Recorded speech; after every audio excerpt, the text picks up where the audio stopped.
What we really want to work with, what career we want to choose, and then if you're lucky and figure that piece out and you start to aligning more naturally with your calling and you recognize what gifts you have to share with the world, there is an additional puzzle piece that needs to fall into place, which is how do I niche myself? How do I package myself and market myself? Because let's be honest, um, even if you carry the greatest gift to humankind, it will not be discovered unless the word gets out there. A lot of people that feel deeply aligned and do quote unquote God's work might have a bit of an aversion to regular means of marketing. And I really do get it. There's something that feels a little bit unconscious, something like last century, something feels misaligned with pain point marketing, with the ways that we see so much of the marketing being done today. And so a lot of us are at the crossroads of balancing the need for spreading our brand and brand awareness, getting clients, and also not feeling like we're selling out or being sleazy or pushing on pain and marketing through pain through appeal to the part of our potential clients and our target audience that feels broken. We don't want to talk to these parts, right? So what does conscious marketing really look like? That is a really complex question, and I would love to hear your thoughts below. I imagine that if you're watching this video so far, this probably resonates with you. Maybe you're a coach, maybe you are an artist, maybe you are a musician, a therapist. I don't know. Um, I am myself a coach, and I am looking for people who deeply resonate with my message, whom I can help take that space, take that space as their true selves, find their true being, and transition from there where they are now into that liminal space between the two worlds, and then beyond. And a big part of this journey, as we awaken to who we really are, and we integrate that and do a lot of shadow work and a lot of the fear that's been conditioned by our upbringing and society of what we need to be as we break free of those chains, a lot of those things align naturally. The purpose and the calling seems to just come through, and slowly over time, as we release ourselves from these fetters, we come into a knowing of what we came here to do. And yet, there's the practical aspect of launching a business, of any venture. And so, how do you do that? And how do you market yourself in order for your gifts to be shared with the world?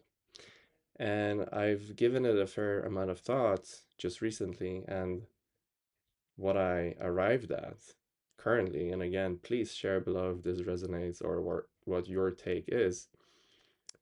But I want to bring in Bashar and his main message about following your bliss.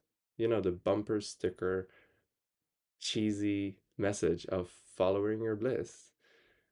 Because as we do that, we are working from the unburdened, expressive, creative, confident, aligned self, as opposed to a burdened part that needs something from this endeavor, needs validation, or needs to save the world, or needs to help people. We don't want to do that, right? We want to feel aligned in our soul essence of whatever work we intend to do, just being an expression of the love that we carry inside. Nobody needs saving, nobody needs fixing. It is just sharing of our true essence. And so, in order for that to come across, I think that if you're somebody that works with clients, a very good question as a guiding post would be, who is your dream client? And notice the shift as we focus on that as opposed to how do I market myself? How do I get out there? How do I get clients? There's a struggle there, right? Whereas if you ask yourself, who is my ideal dream client? Who would I love to work with? Because probably you have reached a point where you already know what energizes you and gives you that sense of purpose and deep satisfaction coming from within. And yet, even if you would be doing what you love to be doing, there are certain people, certain clients, certainly, that would be the polar opposite of a dream client, right? Where even doing what you love would, in a sense, feel draining because you feel like you're not being received, you're not on the same wavelength. And that is okay too, to admit. And so, in order for you to grow, as I'm just going to be using the word coach because that's what applies to me, if swap it in for artists or whatever else you consider yourself to be. But in order for you to grow in your creative expression of your soul gifts, you need to have that rocket fuel, which is the passion. You already have that, I bet. But then that passion needs to kind of oscillate between you and the client, and you need to be energized by the work that you're doing because that's how this exponential growth of your new career path, let's call it, will blossom and potentially even boom beyond your wildest dreams and imagination. And the way that you get there is obviously not by trying to prove yourself, by working with a lot of clients that you don't generally enjoy working with just to be paying the bills or just for the sake of growing your business. No.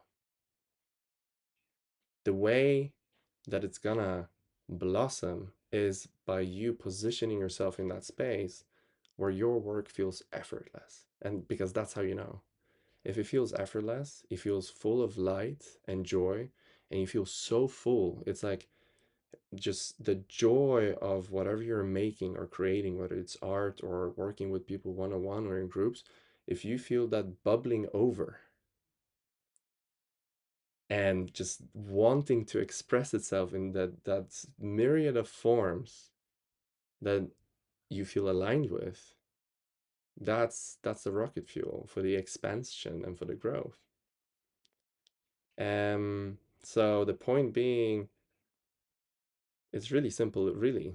We don't want to position ourselves and start thinking from a part that feels burdened with having to do that to pay bills, to get validation, to get exposure, to grow the business for whatever reason.